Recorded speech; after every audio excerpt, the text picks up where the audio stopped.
तो इजराइल के हवाई हमले में ईरान के सीनियर लीडर अली लारिजानी की मौत हो गई है और ये हमला तेहरान के उत्तर पूर्व में स्थित पर्दिस इलाके में हुआ, जहां लारिजानी अपनी बेटी के घर पर मौजूद थे। नमस्कार, आप देख रहे हैं न्यूज़ 18 का डिजिटल प्लेटफॉर्म और मैं हूं आपके साथ जागृति खंतवाल।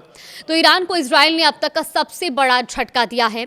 सर्वोच्च राष्ट्रीय सुरक्षा परिषद के सचिव और सुप्रीम लीडर के बाद वहां पर सीनियर लीडर अली लारिजानी की तेहरान के पास एक हवाई हमले में मौत हो गई है। ईरान की सर्वोच्च राष्ट्रीय सुरक्षा परिषद ने अपने सचिव अली लारिजानी की मौत की आधिकारिक पुष्टि कर दी है।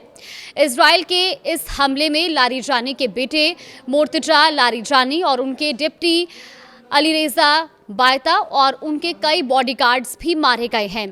तो इजराइल ने इस ऑपरेशन को अंजाम देकर सीधे तौर पर ईरान के सुरक्षित माने जाने वाले रिहायशी इलाकों को निशाना बनाया है।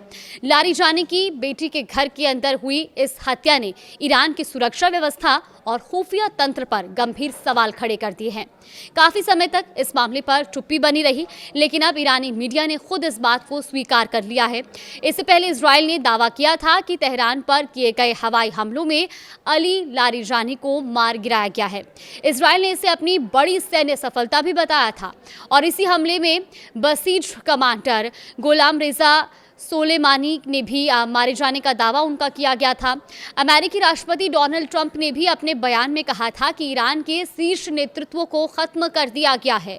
उन्होंने ये भी दावा किया कि एक बड़ा अधिकारी मारा गया जो पिछले 2 हफ्ते में हजारों लोगों की मौत के लिए जिम्मेदार था। चलिए आपको बताते हैं कि कौन थे अली लारिजानी। दरअसल अली लारिजानी ईरान की राजनीति और सुरक्षा व्यवस्था के बेहद अहम चेहरे थे।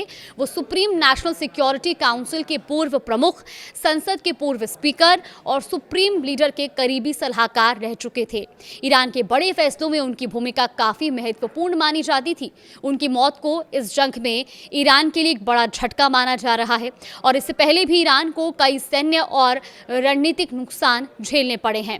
सिक्योरिटी काउंसिल ने एक बयान में उन्हें इस्लामी गणराज्य का आजीवन सेवक बताते हुए कहा कि सुबह की शुरुआत घंटों में अली लारिजानी अपने बेटे मोर्तजा अलीरेजा बायता और कई बॉडीगार्ड्स के साथ शहीद हो गए। IRGC से जुड़ी फोर्स न्यूज़ एजेंसी और ईरान के सरकारी मीडिया आउटलेट्स ने भी बताया कि इस हमले में उनकी बेटी का घर निशाना बना और यह हत्या मौजूदा संघर्ष में ईरान की शीर्ष नेतृत्व पर हुए सबसे सीधे हमलों में से एक है। इस संघर्ष में पहले ही कई बड़े अधिकारियों को निशाना बनाया जा चुका है। इजराइल के रक्षा मंत्री इजराइल कॉड्स ने भी इससे पहले कहा था कि लारिजानी उन सीनियर हस्तियों में से एक थे जिन्हें इजरायली हमलों में ख़त्म कर दिया गया।